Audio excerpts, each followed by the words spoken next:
Ciencias de la Educación y la Cátedra de Evaluación Educativa, les damos la cordial bienvenida hasta la tutoría número 3 de Evaluación para el Aprendizaje en las Ciencias Sociales correspondientes al segundo cuatrimestre 2025.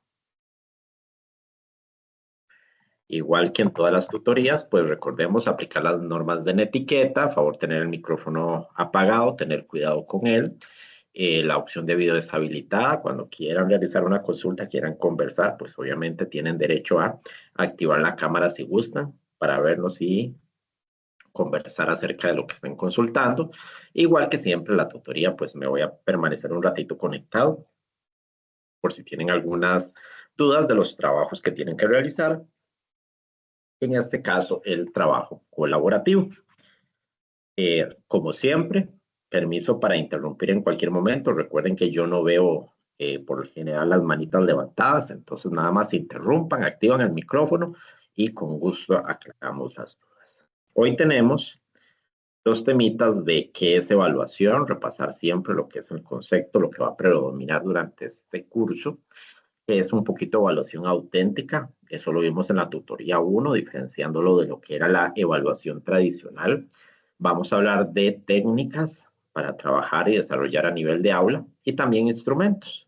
Y obviamente analizar el trabajo colaborativo, que es la tareita que tenemos que trabajar esta. Y arrancamos con eso, para ir viendo a ver si desarrollamos toda la parte del trabajo y vamos aclarando dudas. Es importante aclarar las dudas, muchachos. Vean, la tarea pasada, habían dudas que yo dije, no me las consultaron en la tutoría. No hay ningún problema, las dudas nacen en cualquier momento.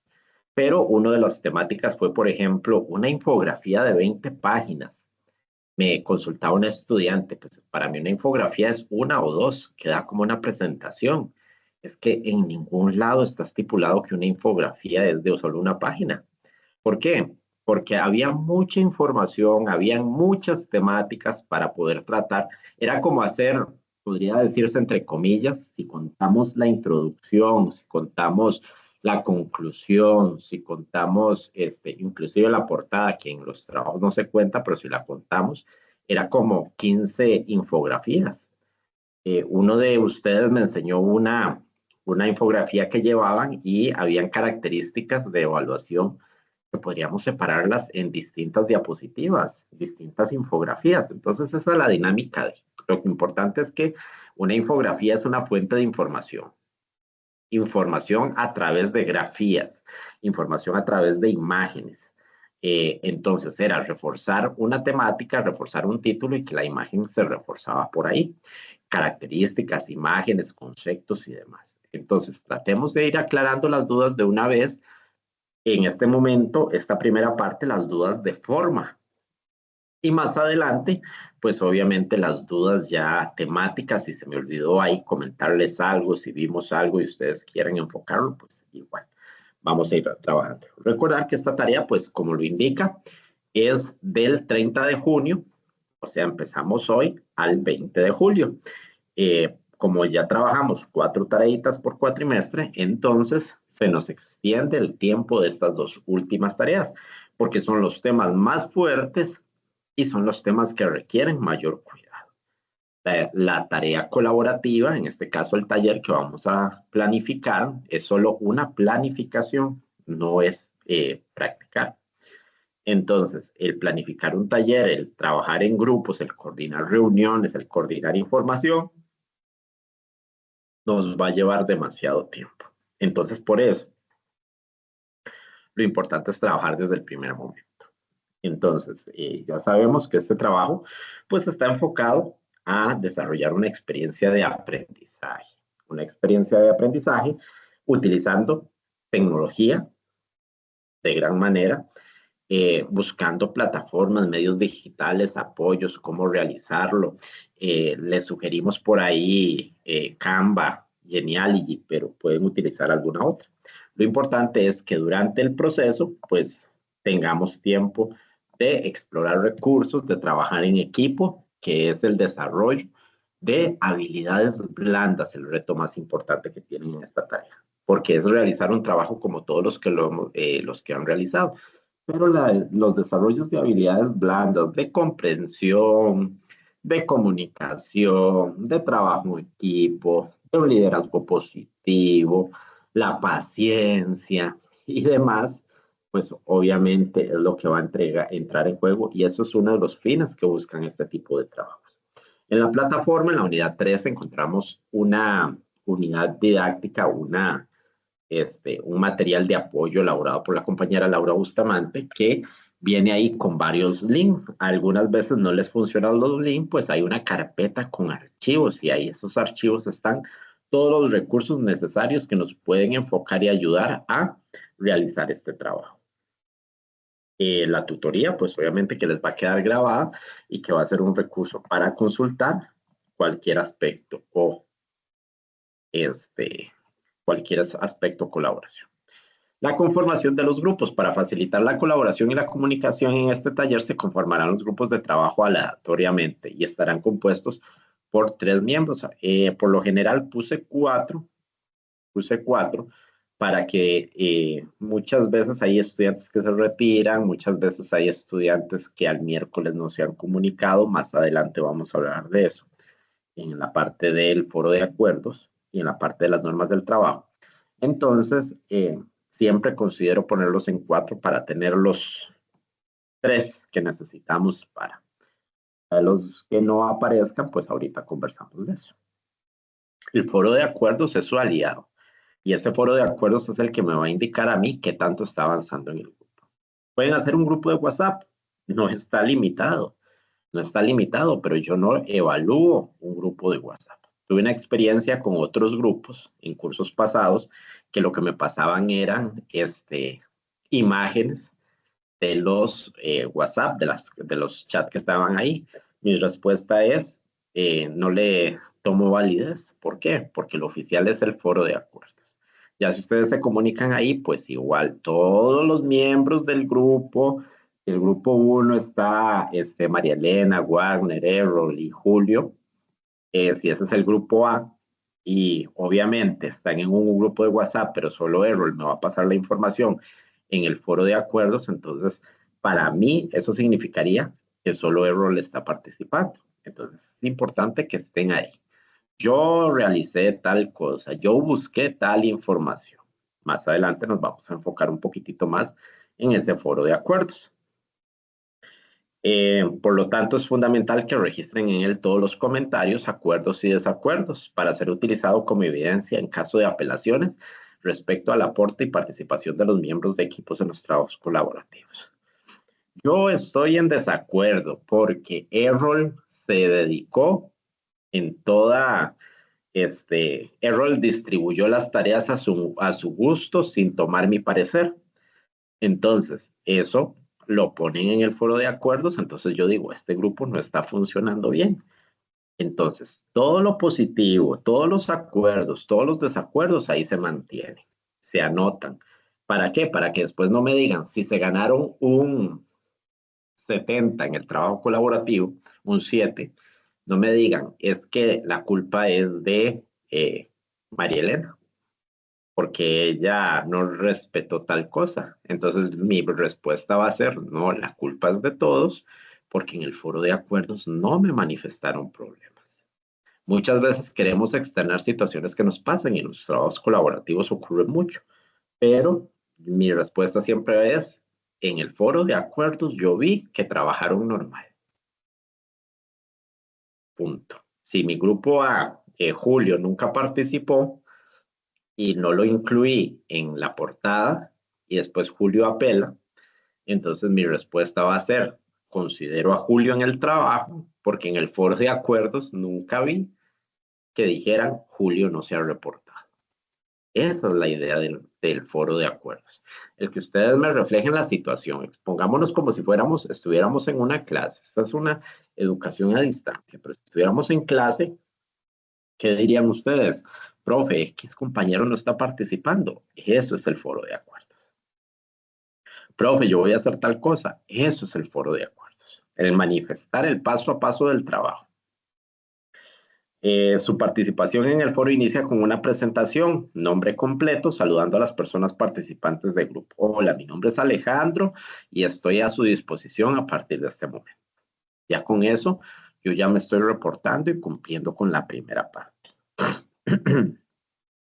Es importante en esta primera parte el contemplar que como futuros educadores, uno de los puntos principales que yo siempre le voy a exigir a mis estudiantes es que sigan instrucciones, que sigan instrucciones.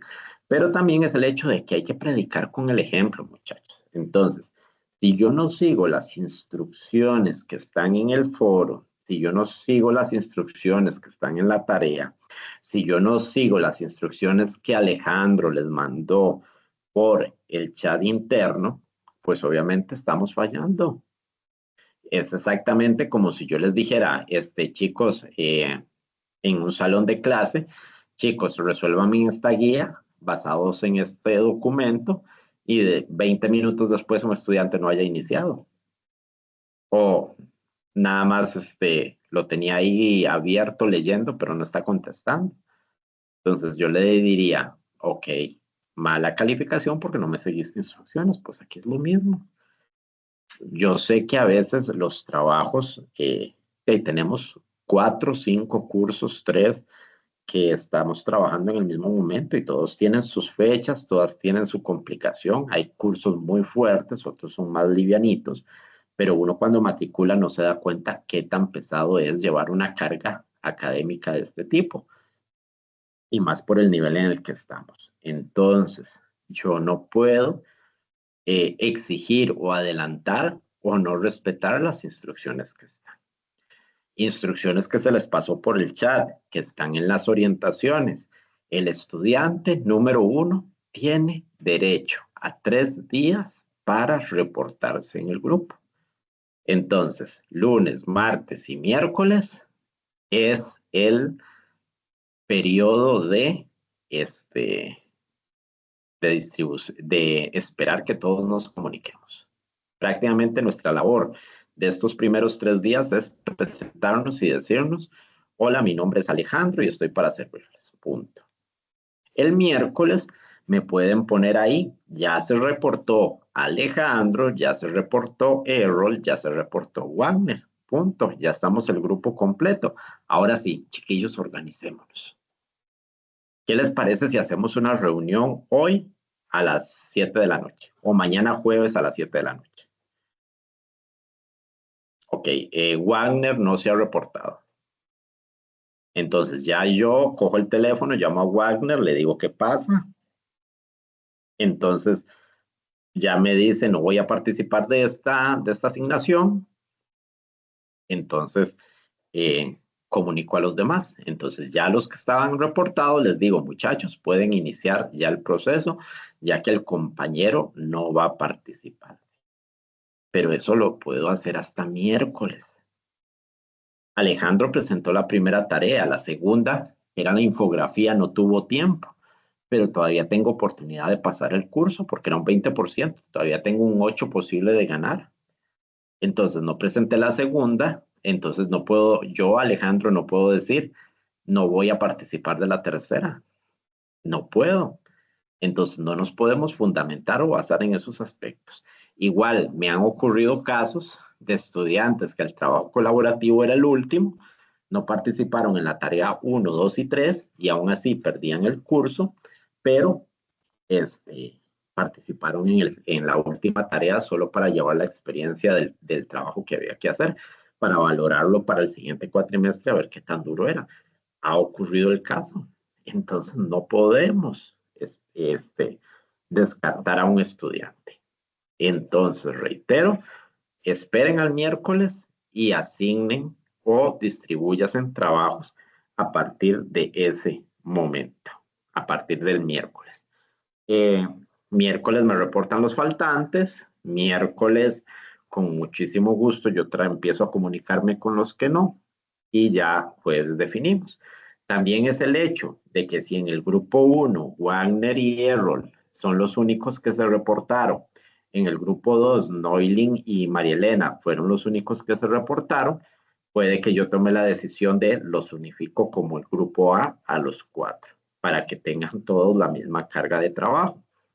Entonces, por eso hay que esperar. Si yo me adelanto y distribuyo tareas, pues lastimosamente después puedo cambiarlas y también no le estoy dando derecho a los otros estudiantes. ¿Me ibas a decir algo, Wagner? Sí, profe. Primero que nada, buenas noches. Noches. Yo te iba a hacer una consulta. ¿Y qué pasa en el caso de que, por decirte algo, yo, por A por B, me enferme, lo que sea, y no me reporte con los compañeros? Obviamente, tengo entendido que vos me vas a preguntar que por qué no me reporté, pero ya pasó el tiempo, ya pasó los 3 días de formar el grupo y formarlos, digámosle, ya lo que siguen los acuerdos. ¿Qué pasa conmigo en ese caso? ¿Me toca hacerlo solo? No, O, ajá, ok. El trabajo como requisito es una modalidad colaborativa. Entonces, obviamente, tenés que formar parte de un grupo. He tenido el caso de que no se reportan la primera semana y me dicen, no, es que no me puedo reportar, ya estoy fuera del grupo, lo voy a hacer solo. Eso no aplica. Yo siempre los voy a ubicar. Entonces, si miércoles Wagner no se presentó y en el foro de acuerdos dice, ya localizamos a todos menos a Wagner, yo llamo a Wagner porque yo tengo los teléfonos de todos, yo lo llamo, lo localizo al máximo, le digo qué pasó y en el caso de estar enfermo y es una acción justificada, al grupo le informo, Wagner está enfermo, él se va a reportar, tómalo en cuenta para los trabajos. Ya si ok, pasa 2 semanas perfecto. y Wagner no, pues obviamente lo saco del grupo porque no está colaborando. Si pasan 2 de las 3 semanas y no ha avanzado, porque me ha pasado el caso, nada más que individual no se pasa. Individual es, si no formamos parte de un grupo, no se califica el trabajo. Porque he tenido también casos, me ocurrió una ocasión que eran 4 estudiantes, y me aparecieron en la plataforma 3 trabajos. Entonces, cuando los estuve revisando, mi respuesta fue, muchachos, ¿qué pasó? ¿Cuál de los 3 trabajos reviso? Y era que lo habían decidido hacer individual, uno en parejas y 2 individuales. No aplicaba y no se les calificó. No se les calificó porque el requisito, y está claramente indicado, debe formar parte de un grupo, es trabajo colaborativo. Profe, buenas noches. Otra pregunta. Dime. Bueno, en el caso de nosotros, en el del B, que éramos, bueno, somos 4 personas. De las 4, solo se reportó, bueno, yo les escribí y solo 3 habemos actualmente, porque la compañera Cinia, yo le escribí y ella me dijo que había retirado la materia. En ese caso, digamos, no hay ningún problema que siguiéramos por A o por B, digamos, por ejemplo, mañana decidir eh, qué rol o qué punto del trabajo le toca a cada quien. Muy bien, sí y no. Pueden irlo ya distribuyendo, pueden ir pensándolo. Todavía no me lo reporten en la plataforma porque, repito, puede que en el grupo H solamente un estudiante esté participando y los otros 2 no se reportan. Entonces a ese pobre no lo voy a dejar abandonado. Entonces puede que como Cinia se retiró, entonces se los paso a ustedes. Eso puede pasar. Entonces contemplen que podrían tener un integrante más dependiendo de cómo se distribuyan los grupos, de qué situaciones pasen en los distintos grupos el miércoles cuando yo me comunico con los que no se han reportado. Ah, ok, gracias, profe. Pero sí pueden ir adelantando y diciendo, estemos preparados, pensemos que lo podríamos hacer así, nada más que ya miércoles ya toman la decisión. Si ya les digo, el grupo quedó, yo siempre les mando un correo, los grupos quedaron conformados tal y como les indico a continuación. No voy a hacer cambio, no voy a hacer otra distribución. Por ejemplo, ustedes 3 que ya están, voy a mandar uno al A, otro al B, otro al C, eso jamás lo voy a hacer. Para eso es importante el foro de acuerdos. Entonces, en el foro de acuerdos me podrían poner, eh, ya nos comunicamos, Cinia se retiró y esperamos a que aparezca los otros miembros. Noeli. Profe, pero sí se puede el grupo de 3, o sea, no hay problema si quedamos 3. Reitero, todo depende de la decisión que yo tome. Si se puede el grupo de 3, todo depende de si hay otros grupos que tal vez 2 estudiantes eran grupo de 4 y 3 estudiantes están retirados porque estos grupos son aleatorios. Esto los elige el sistema. Yo no digo voy a poner a A, B y a C. Entonces, si en ese caso hay un grupo que quedó de uno solo, yo lo traslado a uno de los grupos que haya quedado con 3 estudiantes.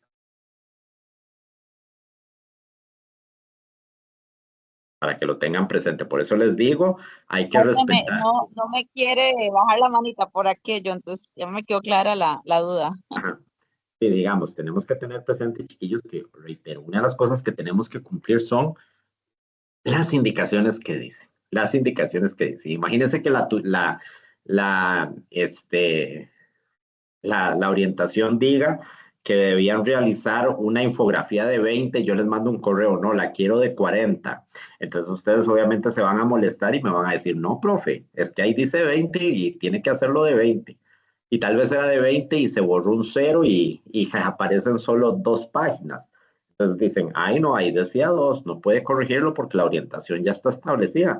Es correcto, la orientación ya está establecida. Entonces, como dice la orientación, y se los recalqué en el correo, 3 días y ya empezamos a tomar decisiones. Podemos ir maquinando ahí las decisiones, porque yo sé que ustedes se forman en grupos de WhatsApp, cuando ya se localizaron todos. Pueden ir tomando decisiones. Nada más que miércoles ya me las empiezan a plasmar cuando les digan, chicos, ya quedó esto listo, ya todos los que no se van a presentar fueron excluidos de los respectivos grupos. Recuerden que según la indicación son 3 miembros, yo los hago de 4 por situaciones X, entonces ya podemos trabajar con los 3 que hayan quedado, o que yo les mande un correo diciendo se integra al grupo X compañero. Recíbamelo y apóyamelo porque hay que hacerlo. El trabajo en grupo, ok. El trabajo colaborativo no es una compilación. Definamos trabajo grupal. Un salón de clases es cuando nos juntábamos en los pupitres y estábamos 5 personas y entre todos buscábamos las respuestas a un cuestionario, por ejemplo. O entre todos formábamos una exposición y usted vaya haciendo usted la presentación, el cartel, nosotros vamos indicándolo. Eso es un trabajo colaborativo. Todos vamos trabajando. Lo ideal sería que todos se reunieran como unas 5 o 6 sesiones y montaran el trabajo en forma grupal, pero eso a veces es imposible, pero sí les pedimos 3 reuniones. Entonces, si yo le dije a Errol, usted va a hacer el planeamiento, entonces, ok, él podría hacerlo, pero en la reunión lo revisamos. Le decimos, estamos de acuerdo con esto, cambie esto, la rúbrica está mal diseñada, tenga cuidado, recuerde las 3 partes que tiene todo indicador, recuerde las características que tiene que tener la rúbrica de acuerdo al verbo que estamos utilizando. Entonces, esas correcciones son las que hacemos. ¿Por qué? Porque no pueden llegar y decirme, es que a Errol le tocaba la rúbrica y él la hizo mal. No, la hicimos mal todos. Porque una de esas 3 reuniones que les estoy pidiendo es para que revisen el trabajo, que esté todo completo, que responda a la rúbrica que está ahí. Entonces, tomen 3 sesiones, una puede ser para organizar el trabajo, le toman foto, le toman una captura porque es la evidencia que tienen que darme y agregarla a la parte de anexos, las reuniones que pueden ser por llamada telefónica de WhatsApp, puede ser por Google Meet, puede ser por Teams, puede ser por Zoom, independientemente, pero que ahí aparezca donde ustedes estén trabajando. Si asigné partes a esos, pues vamos a ir viendo, bueno, yo hice la introducción, entonces vamos a revisar esa introducción, me gusta, no me gusta, recuerden lo que siempre les he dicho, cuando les anoto las revisiones, recuerden la estructura de párrafo, ese párrafo es solo una oración inmensa, ponga punto y seguido, ponga tal cosa, cuide esa ortografía, a ese le faltó la tilde, todo eso lo van revisando y esa es la idea de esas 3 reuniones. Igual que todos, la portada, con todos los datos que tiene que tener, letra Arial 2, espacio interlineado 1.5. Lo primero es la introducción y es de una página, mínimo y máximo, o sea, una página completa. Si siempre les he exigido una página, pues ahora con más razón por ser grupal, en la que desarrollen el concepto de evaluación auténtica, diferenciándolo de la evaluación tradicional. La actividad permite la planificación de un taller como actividad colaborativa, que se divide en dos partes a saber. La primera es elaborar una presentación interactiva, como una presentación en PowerPoint, nada más que la vamos a utilizar en Canva o Genially, en la cual deben desarrollar los diferentes temas que se desarrollan en la unidad y que están por ahí. Hablan de qué es evaluación auténtica, hablan de en qué colabora la evaluación auténtica desde un enfoque formativo, hablan de la importancia de la evaluación, hablan de estrategias de evaluación auténtica. Ahí les mencionaba los grupos focales, las simulaciones, les hablaba del portafolio, les hablaba del registro anecdótico, de la observación, técnicas de evaluación, tanto en las herramientas de la evaluación auténtica, nos hablaba de los instrumentos, entre otras cosas. Debe presentar al menos 3 enlaces o recursos incorporados alusivos que refuercen o amplíen el tema desarrollado. En esta presentación, por ejemplo, un video, lo pueden organizar ahí, evaluación auténtica, y buscan en Google un video, por ejemplo. Una imagen que se anexe, un documento que se pueda anexar ahí como refuerzo en la misma presentación. Ahí están los 3 enlaces que podrían tener. Entonces, que vayan ahí desarrollando de forma resumida las temáticas que se van presentando, una presentación bonita, imágenes, transiciones, que se pueda disfrutar, que se pueda ver, que no esté con letra muy pequeña, que no esté cargada, las diapositivas no se cargan. A veces me escriben prácticamente la introducción en una hoja, en una diapositiva. Entonces, no, esto es como temas, casi como un esquema, temas globales, características ahí de forma global que resuman lo que yo quiero, y agregarle 3 enlaces durante toda la presentación. Puede ser 3 videos, puede ser un video, un audio, pueden meter ahí un documento que refuerce alguno, pero que esté ahí en el enlace y que se pueda incorporar. Es importante recordar que cuando utilizamos Canva o Genially, pues obviamente que lo hagan de dominio público para que no me lo evite el abrir.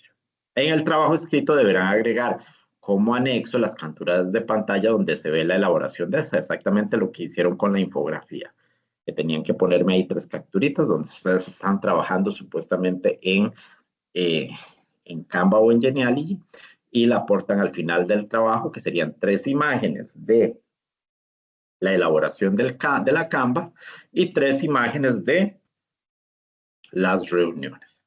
Esa es la primera parte del trabajo.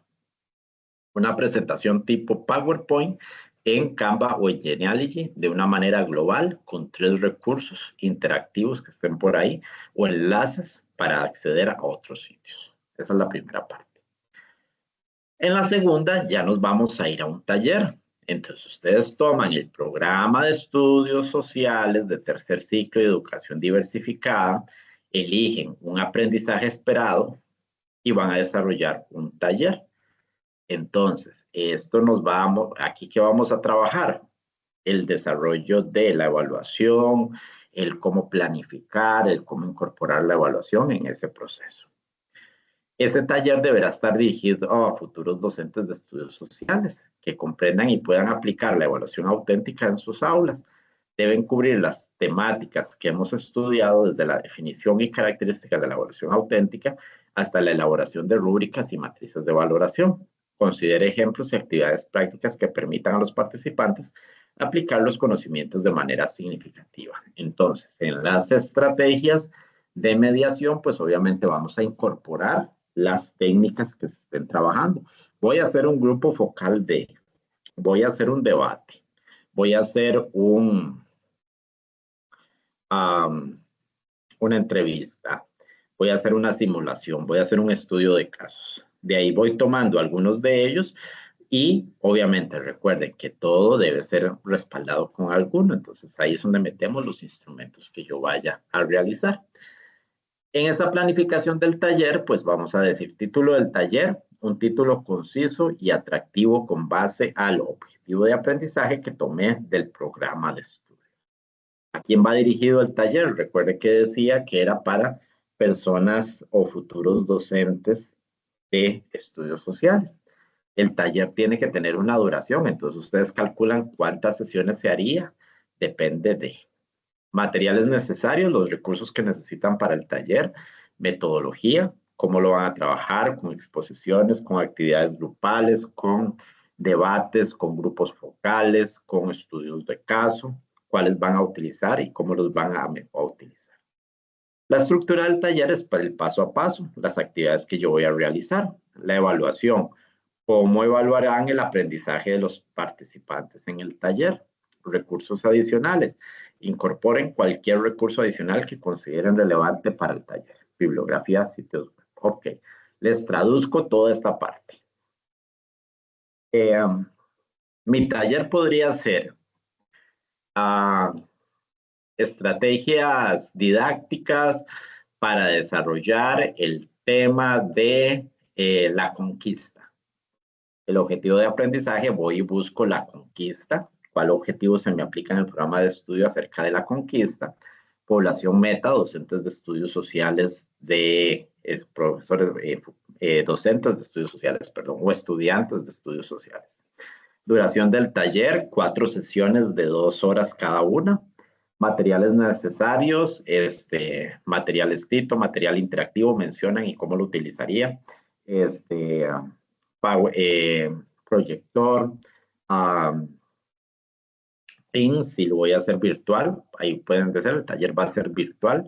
Metodología, se van a trabajar a desarrollar distintas técnicas para desarrollar el tema de la conquista, se van a trabajar distintas técnicas para desarrollar el tema de la conquista a través de exposiciones, grupos focales, debates, entre otros. Estructura del taller, entonces aquí sí, ya empiezan con cada uno. Actividad número 1. Vamos a ver, la actividad número 1 podría ser el mapa mental como técnica de evaluación diagnóstica.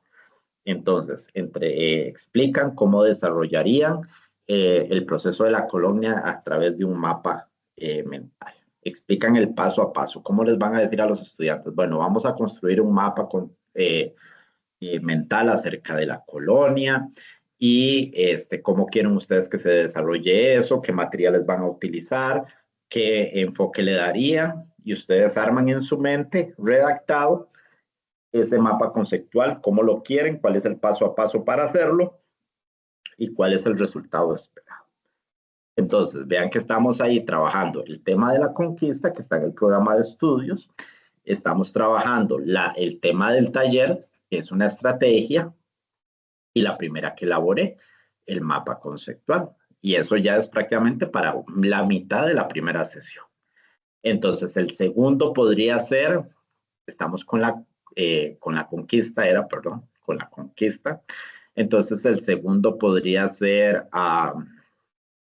un debate acerca de los aspectos positivos y negativos de la conquista. Entonces, se va a realizar un debate en la que el grupo de docentes se va a conformar, el grupo de 2 docentes, donde van a analizar los beneficios, los pros y los contras de cada una de las etapas del proceso de conquista, considerando las etapas del proceso de conquista, el beneficio y las afectaciones para América Latina, por ejemplo.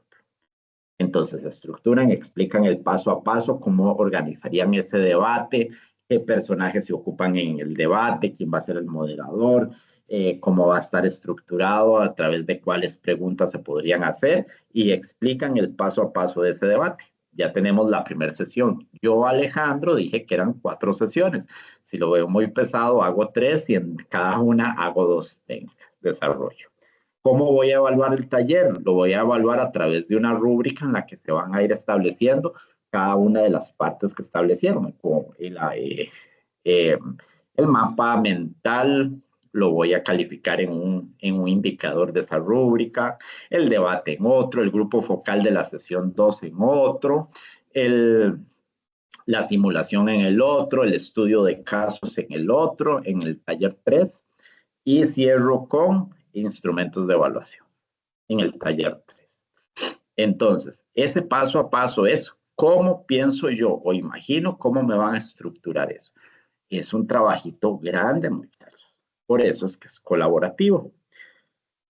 La estructura era la secuencia de el paso a paso, la evaluación, que sería a través de la rúbrica que vayamos a utilizar, y los recursos que ustedes digan, vamos a utilizar papel, vamos a utilizar simulaciones, vamos a utilizar proyecciones a través de un proyector, perdón, a través del video BIM, etcétera, pero ahí los recursos que ustedes van a utilizar, vamos a hacer un juego en algún programa de internet, todo eso lo meten mencionado en recursos adicionales. Realizan una descripción de la definición del proyecto y las características como técnica para recopilar información. Van a explicar qué es. Proponen un proyecto que deben realizar las personas estudiantes, cada una de las fases, según lo que se elabora, lo que menciona la unidad didáctica. El resumen ahí ahora lo vamos a ver. Elabora la rúbrica analítica para evaluar la primera fase del proyecto, una escala del desempeño en la segunda fase y una lista de cotejo como coevaluación. Esos instrumentos los vamos a reforzar, ya lo habíamos visto en fundamentos, pero los vamos a repetir. Y cerramos con recordar todo lo que tiene que tener cada uno de los instrumentos. Cada actividad, sustento teórico, reflexión, de estar fundamentada con 3 citas bibliográficas en la totalidad del documento que ustedes me van a presentar. Y cerramos con una conclusión de una página completa donde ustedes me van a manifestar la importancia de la evaluación auténtica en el proceso de mediación pedagógica. 5 referencias totales ahí de apoyo que se presentan al final. Recuerden que la bibliografía puede ser las citas que utilicé más referencias de consulta, donde yo pude obtener información. Una no utilicé, por ejemplo, una cita textual del programa de estudio, pero es una referencia bibliográfica porque de ahí saqué el aprendizaje esperado que yo voy a utilizar para desarrollar el tema. Revisar el trabajo, no se revisan tareas extemporáneas. El foro de trabajo colaborativo, el foro de acuerdos que está por ahí, recordar que es únicamente para los comunicados entre cada uno de ustedes y alguna preguntilla o observación que yo les quiera ahí realizar. Pueden utilizar diferentes herramientas para organizar su trabajo colaborativo.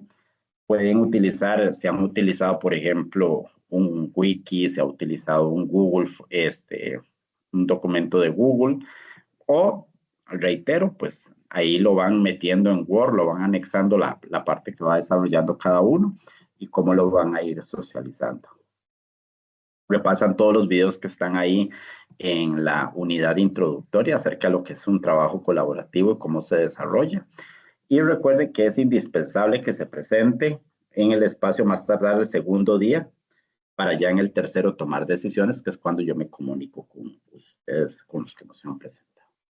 En los acuerdos siempre es poner el paso a paso. Acuerdo número 1. José propone que primero se debe realizar una pequeña presentación personal con correos electrónicos. Ustedes incluyen números de teléfono y cómo se podrían reunir.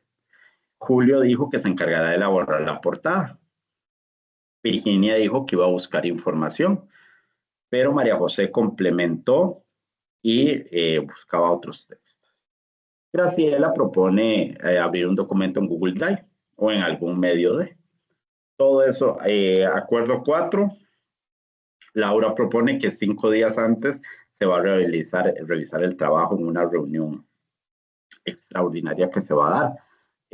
Alejandro dijo, no estoy de acuerdo en la distribución de tareas porque siento que para algunos compañeros está muy cargado. Nadie le respondió a Alejandro, nadie está de acuerdo con Alejandro, pero el desacuerdo está ahí, entonces uno, por lo menos yo ya visualicé que hubo alguna situación XD.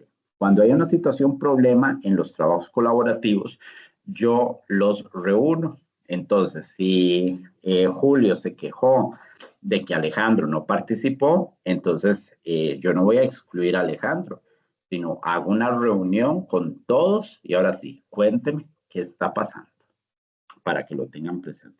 Los desacuerdos los realizo en reunión. En un trabajo colaborativo, todo el equipo debe participar, se debe notar y eso se va a respaldar en el foro de acuerdos. Entonces, si yo veo que Alejandro no está haciendo ninguna parte o no le están indicando algo, pues entonces ahí es donde yo digo, ¿qué pasó con Alejandro? Para que lo tengan presente. ¿Dudas de el trabajo del foro de acuerdos, chiquillos? Aprovechemos un espacio de consulta para poder ya arrancar.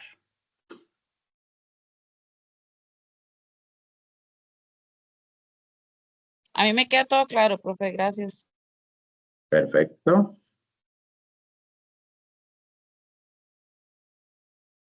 A mí también, profe, muchas gracias.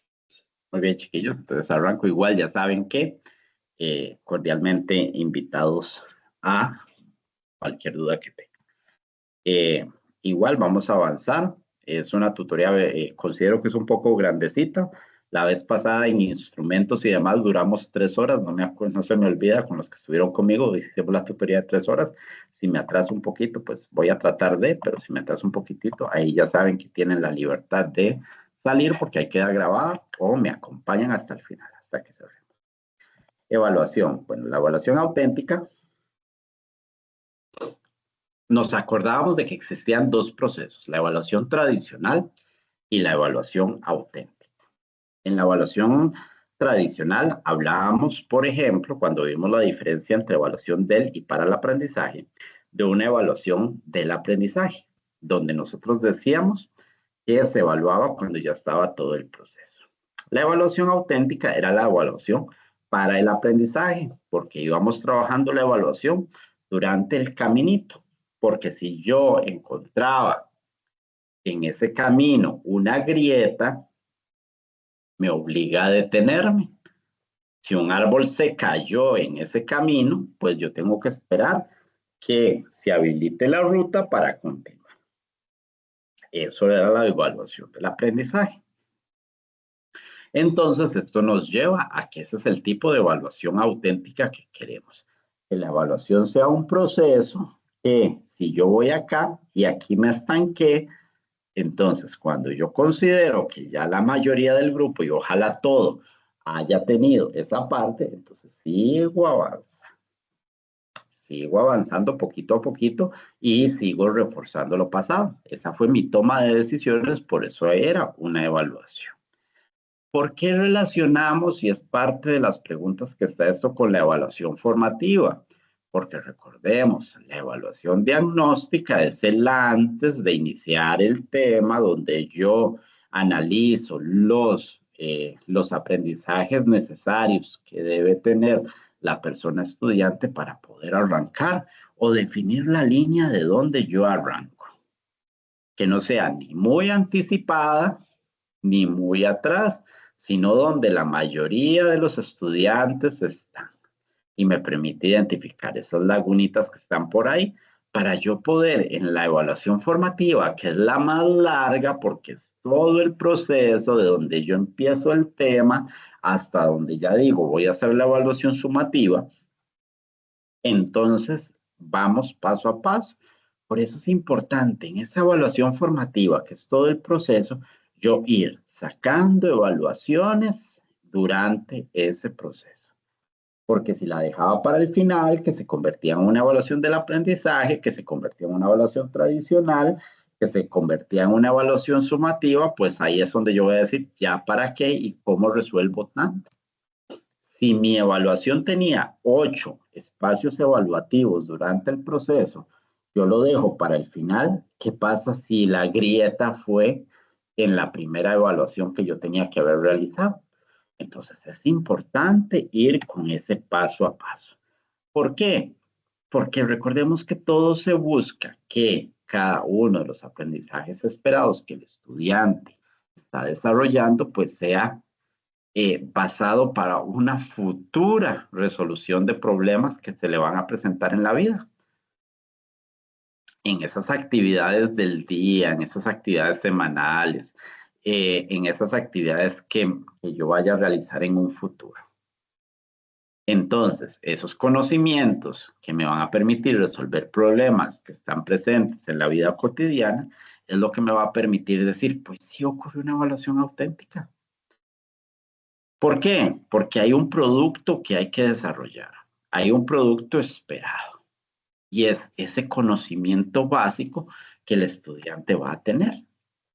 Entonces, la tarea que los alumnos deben realizar pues tiene distintos destinatarios concretos que forman parte de un mundo real, de un entorno cercano, de una sociedad en la que está inmersa, de una sociedad a la que va a incorporarse, pero la persona base, importante, el actor fundamental por separado, es cada estudiante que se va a incorporar a esa sociedad. Entonces, ¿cuál es el desafío? Prepararlo para la vida. ¿Cuál es el desafío? Saber que él tiene ya un conocimiento innato que obviamente nosotros tenemos que ayudar a acomodarlo. ¿Por qué? Porque si ya lo asimiló, lo puede acomodar. Y si lo acomoda, lo puede adaptar. Y si lo adapta, lo puede incorporar a su vida cotidiana. Eso lo vieron en psicología del aprendizaje. Entonces, van a ocurrir restricciones, van a ocurrir barreras, van a ocurrir distintas condiciones que van a decir, el aprendizaje fue bien asimilado, fue bien acomodado, pudo resolver la situación de, o necesitamos brindarle más herramientas. ¿Para qué? Para poder realizarlo. Entonces, esa evaluación auténtica me va a implicar utilizar un montón de recursos cognitivos que de distintas temáticas se conjugan y van a permitirle desarrollar un proceso. Ese proceso requiere tiempo y oportunidades de técnicas, instrumentos, procesos. Y lo más importante, que lo vimos la sesión anterior, un proceso de realimentación. ¿Para qué? Para que los docentes, para que los estudiantes puedan entender si ese producto final se pudo desarrollar o requiere de alguna situación para reforzar. Y ahí vamos a contemplar entonces la importancia de diferenciar esa evaluación tradicional de esa evaluación auténtica. Y si partimos primero de lo que es la motivación. En una evaluación tradicional, en una evaluación que se hace al final de un proceso de adquisición del conocimiento, la motivación se va a considerar mínima. ¿Por qué? Porque no se le dio relevancia a todo el proceso, a toda la práctica. ¿De qué me sirve motivar a un estudiante al final cuando ya me pasó todo el proceso? Pero en la evaluación auténtica, como vamos a ir pasito a pasito, pues entonces va a haber una mayor motivación. ¿Por qué? Porque si en la primera ejercicio evaluativo que yo realizo encontré una barrera, yo voy a motivar al estudiante para que solvente esa barrera. Si Juan tiene una debilidad, pues yo voy a trabajar para que esa debilidad desaparezca. Pero en el momento, ¿qué pasa si yo me devuelvo a la evaluación tradicional y en el paso número 8 evaluativo, que sería el único que se realiza en la tradicional, me encuentro que el error estaba en la primera, la laguna? Entonces esa laguna me fue avanzando porque en la segunda ocupaba conceptos de esa primera. En la tercera de la primera y segunda, en la cuarta de la primera, segunda y tercera. Entonces, todo ese proceso ya me dio un posible fracaso. En la evaluación tradicional nos vamos a avanzar en una memorización, pero en la evaluación auténtica me voy a la aplicación.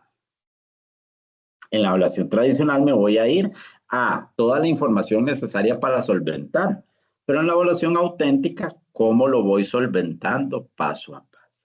Muchas de las cosas que se realizan en una evaluación auténtica es estudios de casos, simulaciones, que lo vamos a ver más adelante. Entonces, esto me va a llevar a decir, sí lo está adquiriendo, pero en la evaluación tradicional no me lo va a permitir como tal. Los instrumentos se van a ir enfocados en una evaluación tradicional a las costumbres y a las acostumbradas pruebas escritas por lo general. Y si nos hablamos del sistema educativo actual, una prueba estandarizada para medir los conocimientos de varios años lectivos. Pero en la evaluación auténtica, proyectos, estudios de casos, debates y simulaciones. ¿Por qué utilizo yo esas técnicas que están ahí?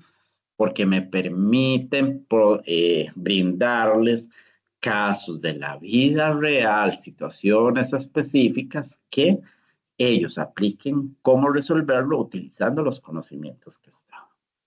¿De qué me sirve que un estudiante me defina qué es una región socioeconómica si no sabe cómo aplica las regiones socioeconómicas o cómo influyen en la política económica nacional? Para eso sería el estudio de casos, combinar ambas partes. El propósito, pues obviamente la evaluación tradicional nos vamos a enfocar en una evaluación de tipo sumativa, un resultado al final para definir, recuerden, y lo vimos en la tutoría 1 y en la 2, aprobó o no aprobó. Como la evaluación auténtica, por eso se relacionaba y es uno de los aspectos que hay que desarrollar en la posible presentación que ustedes me van a desarrollar, es la importancia de esa evaluación durante el proceso de. ¿Por qué? Porque ahí me va a permitir una retroalimentación inmediata, una retroalimentación constante, una relación del aprendizaje pasado con el nuevo y adelantarnos al futuro. El respetar que Juan tiene un ritmo de aprendizaje más lento, pero yo pude solventar con una actividad extra en el momento esa situación y no dejarle al final una carga de trabajo. En la evaluación tradicional, yo docente soy un evaluador, un certificador. En la evaluación auténtica, motivo la autoevaluación. Que haya esa confianza para que el estudiante diga, no comprendí, no puedo avanzar. La coevaluación, que me permita decir, él me va a ayudar a decirme en qué estoy fallando. Y para un ambiente de aula, pues desarrollar de una manera más rápida ese proceso evaluativo. El estudiante es pasivo en la evaluación tradicional, porque me interesa el producto final. En la evaluación auténtica se va a convertir en un participante activo que va a estar propenso en el momento a ir indicando qué domina, qué no domina, cómo lo aplica, hasta proponiendo ejemplos. En la evaluación tradicional, las habilidades son limitadas por la cantidad de información que se maneja para un periodo de evaluación. Pero en la evaluación auténtica hay que fomentar el pensamiento crítico. Y esto está enfocado en la política curricular vigente, que es la que nos indica el desarrollo de las distintas habilidades, de las dimensiones, maneras de pensar, incorporación a la vida, el uso de las herramientas tecnológicas, entre otras. En la profundidad del aprendizaje nos vamos a ir a algo superficial versus algo más profundo, porque yo ya me estaría enfocando ahí un poquitito más al desarrollo de actividades que van a ser representativas con base a la incorporación de. Entonces, ¿qué es una evaluación auténtica? Es un enfoque de la aplicación práctica de un proceso de adquisición del conocimiento, donde se considere un contexto real y significativo para el estudiante. Por eso siempre hemos hablado de que ese proceso de planeación didáctica, planeación curricular, se debe enfocar en el contexto en el que está desenvuelto. Porque si yo baso mi trabajo en la vida cotidiana de un estudiante, en casos de su vida cotidiana, pues obviamente me va a dar una mayor potestad para lograr captar ese interés. Número 1, Número 2, que puedan comprender cómo actuar. Y número 3, nos va a ser más fácil de incorporarlos a su vida cotidiana. El estudiante que gana, pensamiento crítico, el análisis, ser capaz de resolver problemas. Es un estudiante creativo. El aprendizaje que se logra va a ser significativo porque lo va a aplicar para toda su vida. Hay una mayor motivación porque es una característica de la evaluación auténtica. Se les permite mediante la autoevaluación y la coevaluación que puedan participar por sí mismos en su proceso de evaluación que se va a realizar. Para nosotros como docentes nos da permiso o nos brinda la oportunidad de hacer una realimentación de ese proceso. Juan, usted necesita resolver esto. Juan, estás equivocado. Juan, pensá qué hubiese pasado si lo seguías por esta área para resolver ese problema en el momento como tal. Y no decirle al final, Juan, en la primera unidad usted tenía que haber hecho esto, en la segunda pudiste haber hecho esta, en la tercera, si hubieras hecho la primera unidad correcta, se te hubiera facilitado por esto. Ven la importancia de ir pasito a pasito, de ir identificando cada una de esas lagunas. Y la evaluación, pues obviamente es más justa y más equitativa porque se va desarrollando durante el proceso. ¿Qué me va a beneficiar? ¿Qué impacto va a tener en nuestro proceso curricular? Un aprendizaje integral donde pueda ser capaz de relacionar estudios sociales con un aprendizaje de ciencias, con un aprendizaje de matemática, con un aprendizaje de español, con un aprendizaje de cada una de las asignaturas y integrar todas esas áreas y responder al contexto en el que se está brindando. Va a permitir que ellos sean capaces de enfrentar desafíos que se daban a través de ¿qué? De la resolución de problemas y acostumbrarlos a esa resolución de problemas que es nuestro día cotidiano. Porque desde que yo me levanto y digo, lloverá, no lloverá, llevo ropa gruesa, no llevo ropa gruesa, si no tengo carro, llevo paraguas, no llevo paraguas. Desde ese proceso de resolución de problemas, analizando las características de cómo yo veo el día, estoy resolviendo problemas, estoy integrando distintas áreas. Si yo voy al supermercado y digo, es que no puedo, necesito comprar papa, de precio más alto, pero me acuerdo de que es una época en la que la papa está escasa, o por el problema, por el clima que estamos viviendo, la cantidad de lluvias, el producto se ha vuelto escaso, entonces es justificable la cantidad de dinero que yo estoy pagando. Ahí es donde está impactando ese proceso evaluativo. Ahí es donde yo estoy realizando situaciones o analizando ese precio considerable de la papa al clima que se está presentando.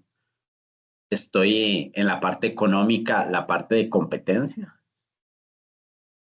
Entonces estoy incorporando distintas áreas a mi diario vivir. Y lo que se va a enfocar al final, una toma de decisiones. ¿Lo compro? ¿No lo compro? ¿Llevo paraguas? ¿No llevo paraguas? Esa evaluación auténtica se puede realizar a través de proyectos, a través de un estudio de casos, que es como una simulación, que ahí está incluida, y los debates. ¿Por qué? Porque un debate, una simulación, un estudio de casos, un proyecto, lo que me está invitando es a pensar.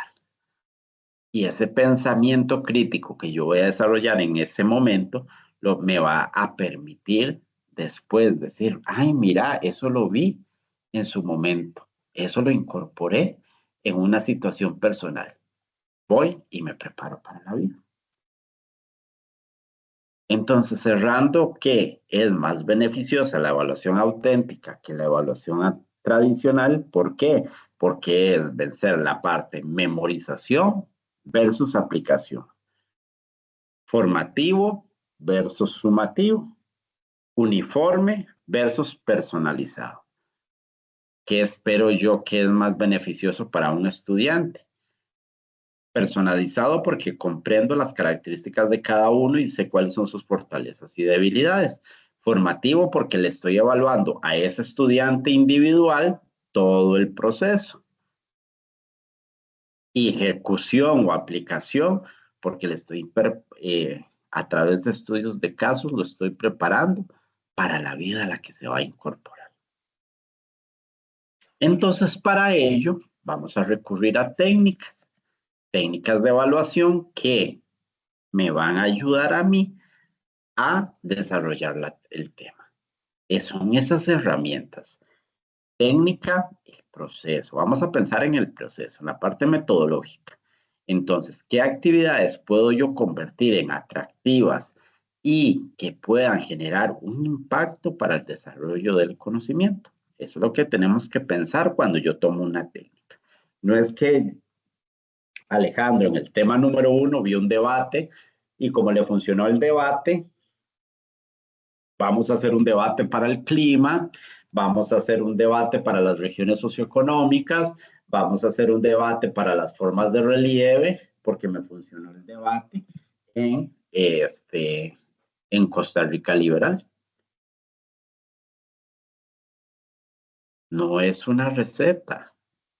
Tal vez el debate que yo preparé para el Estado liberal, para ver las características del Estado liberal, a mí me funcionó de maravilla y obtuve grandes resultados, pero la estructura de mi debate fue diferente a la de Errol.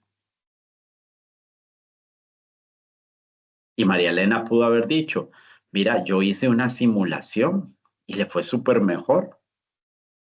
Y somos los profesores de 9º año. Y al final, en una prueba estandarizada, resultaron que salieron mejor los de María Elena porque la simulación fue más efectiva que el debate mío y que el debate de Ward.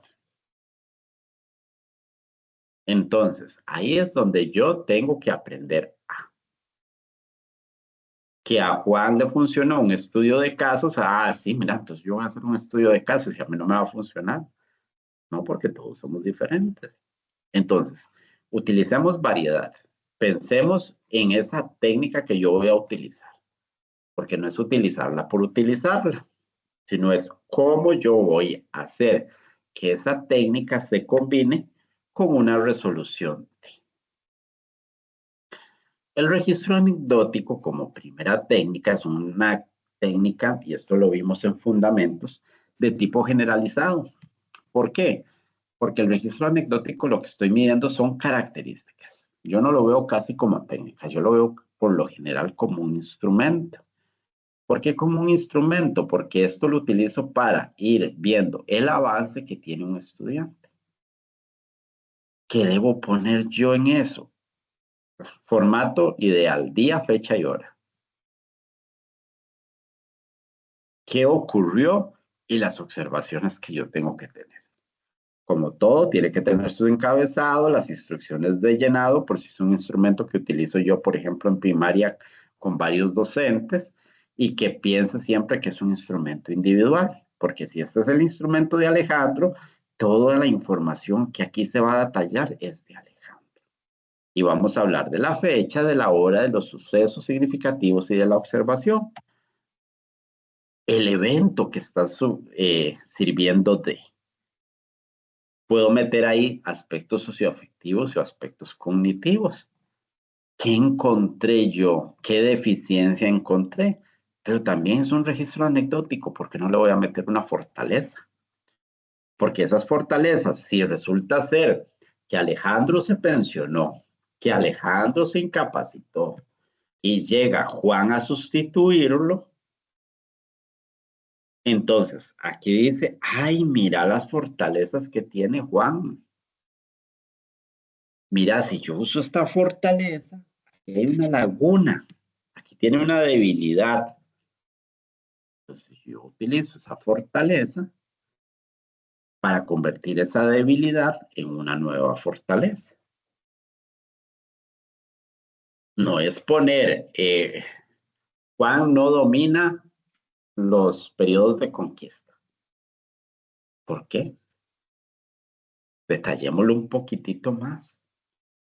Por eso es que dice, debe ser bien descrita. Puedo incluir análisis, puedo poner hasta las mismas recomendaciones que yo le di, hasta las acciones que yo realicé en la parte de observaciones, puedo poner yo ahí. ¿Qué hice para? Y es importante un instrumento como este. ¿Por qué? Porque en muchas ocasiones, cuando llega el padre de familia a apelar a alguna situación que pasó con el grupo, téngalo por seguro que su jefatura lo primero que le va a decir es, ¿y qué hizo usted para solventar X cosa? ¿Y qué hizo usted para ayudarle a la persona estudiante? Esa es parte de ese proceso. ¿Qué ventaja me da un registro anecdótico? Conocer los aspectos significativos, describir de forma exacta. Significativo no significa positivo, ¿verdad? Incluye de todo. Y describir de forma exacta qué es lo que está ocurriendo y distintas informaciones sobre la parte de comportamiento. Cómo reacciona ante una situación. Cómo reacciona ante la frustración. Porque recuerden, si el director fue a cuidar ese grupo, si el director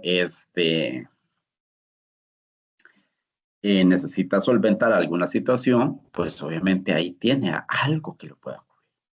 Desventajas, requiere de experiencia. Un registro anecdótico uno podría decir es fácil pero reitero, no es el llenarlo sino cómo actúo yo ante toda la información que ahí se está manifestando. Y obviamente, si yo tengo un grupo de 20 estudiantes y tengo varios registros que debo acatar, pues el dedicar tiempo para revisar eso, más otras labores externas que tiene ahí, pues puede ocasionar un desgaste de mucho tiempo, que a veces es limitado para distintas cosas que están pasando. Recomendaciones. Las cosas que yo realice, pues deben ser siempre imparciales. Deben ser siempre imparciales, no basarnos en criterios que puedan ocasionar situaciones de conflicto con los estudiantes. Deben separar los hechos de los análisis, no hacer juicios de valor. Agregar siempre recomendaciones de cómo puedo ayudar y combinar observaciones con comentarios. El comentario que vaya dirigido a cómo reforzar y no como una forma de atacar. Y ahí estaba la estructura de un posible registro anecdótico. Importante recordar que sucesos y observaciones positivas y para mejorar. El portafolio es una técnica de evaluación formativa muy efectiva siempre y cuando yo aprenda a describir qué aspectos quiero considerar ahí y qué estructura puede ser. Un portafolio puede ser de creación libre. Estudiantes, vamos a hacer un portafolio y ustedes van a ir en cada uno de los temas a ir desarrollando o fortaleciendo sus conocimientos con base a. O yo puedo decirlo justo con base en cada una de las temáticas, ustedes van a anotar 1, el tema. 2, un dibujo que me refuerce o que me represente el tema que está viendo. 3, un comentario de 15 líneas acerca de cuáles fueron sus principales aprendizajes con base a ese tema. O 4, un posible caso que se podría solventar a raíz del estudio de ese tema. El portafolio es muy amplio en contenido, es un proceso de reflexión, es creativo porque también si se lo dejo a estilo libre, pues podemos encontrar grandes producciones de muchos estudiantes. Sigue el aprendizaje logrado, si más que todo les pido resumir qué fue lo que aprendieron o qué aprendizaje positivo obtuvieron. Y es un apoyo para el docente. ¿Por qué? Porque el docente puede ahí constatar qué tan profundo ha sido el aprendizaje de cada uno de los estudiantes. Desventaja, pues obviamente en su momento, al ser amplio, va a requerir mucho tiempo para revisarlo y las calificaciones, dependiendo de si yo empiezo a comparar, pues pueden ser un poquito subjetivas, pero sirve para el estudiante como un proceso de autoevaluación. Y si nos devolvemos a la evaluación auténtica que está enfocada en la auto y coevaluación, pues para el mismo estudiante podría decir, ay, mira, qué poquito aprendí. O con solo, vean que algo tan positivo como decirle, anote 5 aprendizajes esperados. Yo tenía un profesor que nos decía, anote 5 frases que le generaron un impacto del tema que se estudió. Con solo yo ya devolverme a leer todo el tema para buscar 5 frases que me hayan impactado, pues ya estoy generando cada estudio. Entonces, he ahí parte del apoyo de libertad de expresión y visión de logros, porque al estudiante le permiten el comprender a una de las partes que va dominando o trabaja. Recomendaciones. Definir el espacio, definir el tema, definir la estructura, ser bien detalladito con qué voy a pedir yo en ese portafolio, un cronograma de entrega o para cuándo deben tener cada una de las partes que se están estableciendo, cuál es el fin de ese portafolio, para qué lo quiero, nada, no es un recurso para llenar únicamente, y el objetivo de la calificación, que es lo que yo voy a querer calificar. La siguiente es un proyecto. Los proyectos se utilizan mucho actualmente en la asignatura de educación cívica. Es parte de ese proceso de evaluación. Y el proyecto es más que todo desarrollo libre. Libre para el docente en la estructura de lo que yo quiero hacer. Simple y sencillo. Yo le podría poner a la persona estudiante simplemente un estudio de casos. Un estudio de casos, por ejemplo, y con base a ese estudio de casos, pues me tienen que resolver o hacer una planificación, prácticamente. Una planificación o podríamos decir un ensayo, un trabajo escrito con base en un problema que se les está presentando. Entonces, ese proyecto primero es una aplicación práctica. ¿Por qué? Porque permite a cada uno de los estudiantes el aplicar lo que han aprendido, el cómo solventarlo y cómo irlo desarrollando. Desarrolla habilidades porque fomenta el desarrollo de las mismas. Un pensamiento crítico, pueden desarrollar habilidades para investigar, para planificar un proceso, para organizarse, para hacer un cronograma de las tareas que tienen que realizar y cerrar con una resolución de problemas y pues obviamente fomenta siempre creatividad y al igual que un portafolio. Puede ser colaborativo, lo puedo considerar como el que están realizando ustedes o les va a tocar realizar esta unidad para fomentar el desarrollo de otras habilidades. Vean que siempre vamos a hablar de la importancia de la colaboración como un trabajo grupal, pues sí, obviamente una comunicación. Un proceso y un producto. No solo valoro el resultado final, también desarrollo el proceso de cómo se va realizando el paso a paso. Vean, por ejemplo, el proyecto que ustedes realizar, cómo se enfoca ahí. En el foro de acuerdos, yo voy viendo el paso a paso. Si metieron ahí un documento, si hicieron un documento de Google Drive, pues obviamente yo voy viendo qué tanto van avanzando. Y el producto final, pues es lo que se va a valorar porque es el resultado de si el trabajo en equipo fue bien desarrollado o no. Hay un proceso de retroalimentación continua porque durante el proceso de vigilancia, durante el proceso de avance, pues el docente puede dar observaciones. ¿Para qué? Para mejorarlo.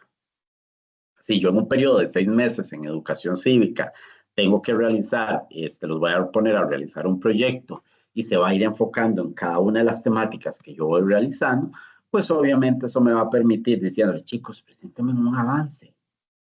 Tienen que realizar un proyecto como evaluación final para presentar en la última semana de junio. Me van a presentar un avance en marzo, otro en abril, otro en mayo y el trabajo final. Y en ese y si yo los puse a hacer una planificación que tenía que tener objetivos, que tenía que tener una justificación, que tenía que tener una técnica que tenía que aplicar, por ejemplo, una entrevista, y con base a eso, pues realizar un comentario final o un análisis de las respuestas. Y en la primera, yo les pedí solo los objetivos del trabajo y ya se los corrijo, pues ahí le estoy ayudando al estudiante. ya lo retroalimenté, yo le diría, lo veo muy superficial, lo veo muy elevado, yo lo limitaría un poquitito más, que es por lo general cuando se realiza un proceso de tesis. Entonces, estos procesos de realimentación pues son importantes y valorables. Un estudio de casos es cuando yo les presento una situación que ha ocurrido en su vida cotidiana y lo enfoco a que ellos desarrollen algo con base a eso. Es parecido al proyecto porque tienen que realizar distintas actividades, pero la diferencia es que yo lo baso en algo que puede ocurrir en el contexto en el que está. Entonces, por eso hablamos de un contexto real. Se centran en situaciones del mundo, de su contexto, de lo que él podría enfrentar en cualquier momento en su vida cotidiana.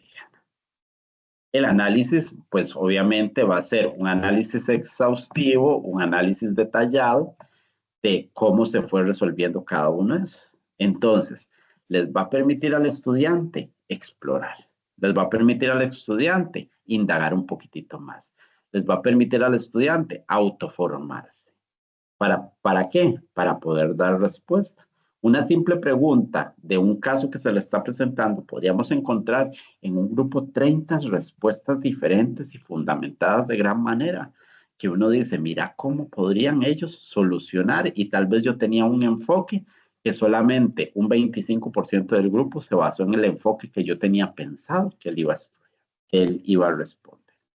Permite utilizar diversidad de fuentes o medios para recolectar información, desde entrevistas, observaciones, documentos, fuentes primarias y secundarias, en otras palabras, para una visión de ese caso. Permite también el desarrollo de habilidades, desde fomentar el desarrollo hasta síntesis y evaluación. Y la aplicación práctica, que es lo más importante, porque la pregunta que yo enfoqué en ese estudio de casos era enfocada en ¿qué pasaría si el estudiante viviera una situación parecida a ese estudio de casos? En otras palabras, ¿cómo podría yo solventar esa situación si se presenta en mi vida cotidiana? La simulación es muy parecida al estudio de casos. ¿Por qué? Porque nada más le estoy representando en un contexto alguna situación que se está dando en el mundo. ¿A través de qué? De un video o a través de una situación que se esté presentando en su comunidad. Eso me va a permitir desarrollar habilidades como toma de decisiones, resolución de problemas y obviamente la parte de la comunicación. ¿Por qué? Porque los estudiantes van a participar en esa simulación aumentando su compromiso y motivación. ¿Cuál podría ser un ejemplo de simulación? Por ejemplo, si hablamos de contaminación, va a estar enfocado en cómo mejorar los problemas de contaminación y si yo los pongo a esas situaciones o soluciones que encontraron en aplicarlas a mi colegio, ya estoy haciendo una simulación. ¿Cuál es la diferencia con el estudio de casos? Que el estudio de casos se basa en situaciones para pensar únicamente. Pero la simulación nos está invitando a cómo solventarlo. Es decir, vamos a practicar. Es como llevar a la práctica lo que yo estoy pensando o la solución que yo estoy buscando.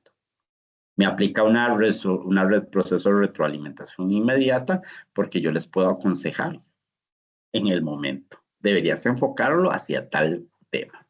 Seguridad, siempre y cuando se ofrece un entorno seguro para hacer la práctica y evitar el cometer errores sin una consecuencia que le vaya a afectar. Obviamente, se utiliza mucho en campos de medicina, aviación e ingeniería en la parte universitaria, los procesos de simulación. Presentaciones y desempeños del mundo real. Cuando hablamos de esto en un contexto que se aplique, las tareas están diseñadas para reflejar situaciones del mundo real. Esta está muy relacionada en estudio de casos. Las habilidades, pues obviamente evaluación crítica, pensamiento crítico, la colaboración en la resolución de problemas y la toma de decisiones. Los estudiantes crean y presentan sus trabajos, lo que aumenta su compromiso y motivación. Aquí yo les doy un tema y nada más les solicito ejemplificarlo, presentarlo a través de una situación real. Estudio de casos. Vamos a diferenciarlos. Estudio de casos. En el estudio de casos, yo voy y enfoco una situación que podría ocurrirle, que podría aplicarla a su mundo real y que me den soluciones ante esa problemática que se le presenta. Es un trabajo 100% escrito. La simulación es un estudio de casos parecido, de acuerdo al contexto cercano en el que está, nada más que vamos a realizar o resolver el problema en nuestro mundo real. Y la presentación y desempeño del mundo real es conjugar todos a base de un tema que yo les estoy dando, únicamente que ellos van a buscar el problema que se va a desarrollar y cómo se podría solventar. La evaluación se puede realizar en el producto final, según el desempeño del estudiante. Y siempre va a haber, como en todos los anteriores, por ser técnicas auténticas, por ser unas técnicas formativas, un proceso de evaluación en el momento.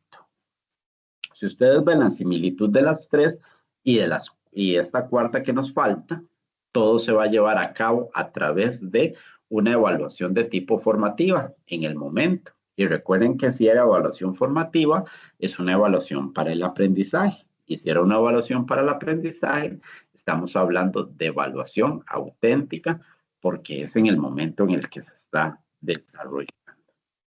El grupo focal consiste en realizar, por ejemplo, una especie de entrevista, nada más que yo elijo la cantidad de miembros en los que yo voy a realizar. Esta es una técnica que se utiliza mucho en procesos de investigación, en tesis.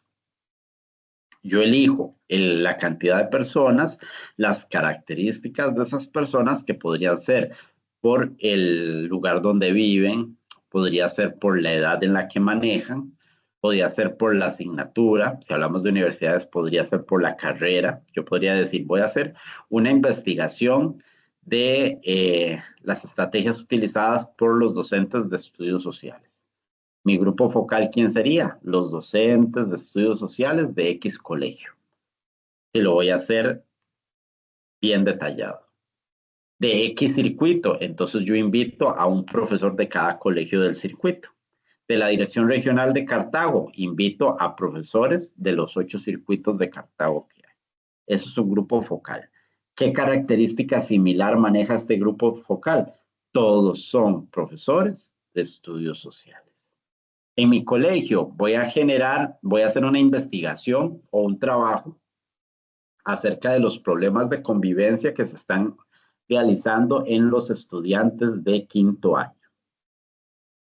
¿Cómo lo desarrollaría un grupo focal? Podría decir 5 estudiantes de cada uno de los 5 grupos que hay en quinto grado.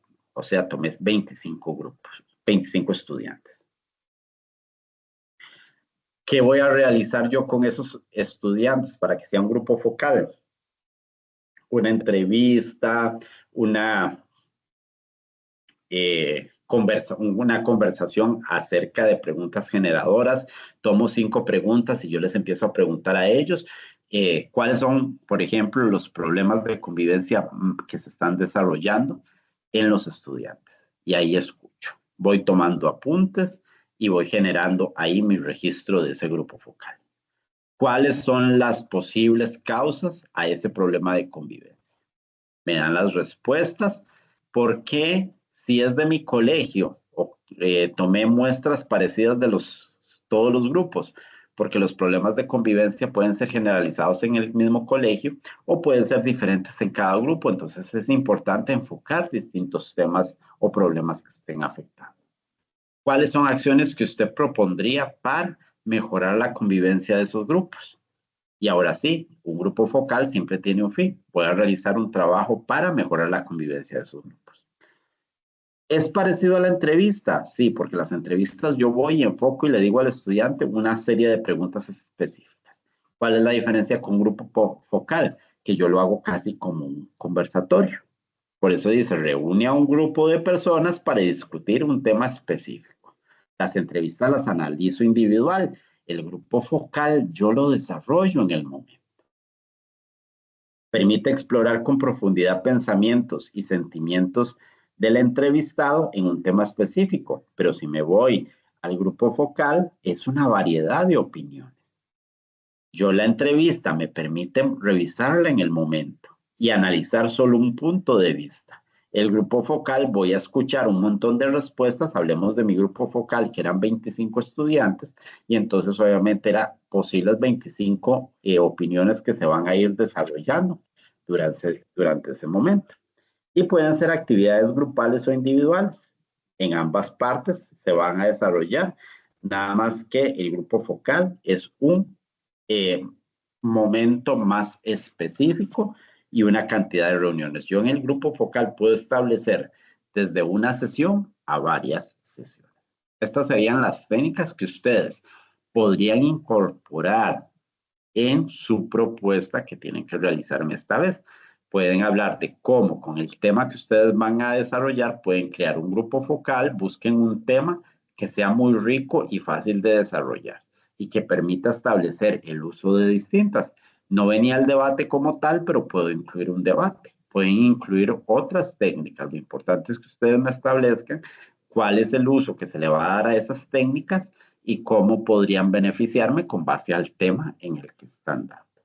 Es presentar en el trabajo cómo esas técnicas me pueden apoyar a una, pero enfocada en que se la estoy dando a futuros o a actuales profesores de estudios sociales.